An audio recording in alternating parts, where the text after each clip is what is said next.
La question suivante posée par Alexandre Pillerault.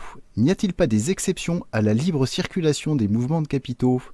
Par exemple, le décret Montebourg imposant aux groupes étrangers d'obtenir l'autorisation de l'État pour prendre le contrôle d'entreprises stratégiques françaises avait été validé par la Commission européenne qui l'avait jugé compatible avec les traités européens.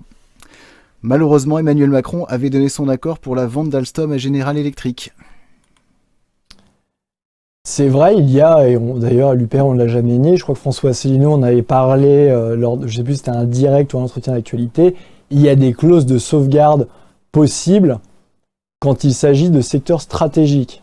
Mais ce qu'il faut bien comprendre, c'est que déjà c'est souvent temporaire, comme on a pu avoir une époque, la nationalisation d'Alstom pour sauver Alstom, la nationalisation de STX pour le sauver, c'est temporaire et c'est surtout soumis à l'approbation de la Commission européenne.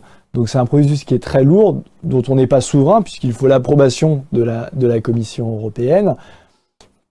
Et ça ne concerne évidemment pas tous les secteurs. Typiquement, on ne peut pas, je sais pas, il y a les terres arabes qui sont rachetées par les Chinois, je pense dans le Cher, dans le Berry, il est plus difficile d'appliquer cette clause qui est une clause de sauvegarde pour des secteurs stratégiques. Donc ça exclut de facto tout un tas de secteurs. Ça demande l'aval de la Commission européenne. Et surtout, de toute façon, le gouvernement français qui est dans cette logique complètement européiste ne l'applique pas.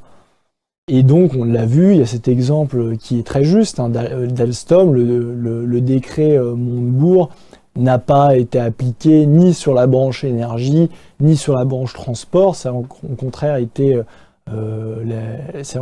facilité par le gouvernement français. Donc il y a deux choses.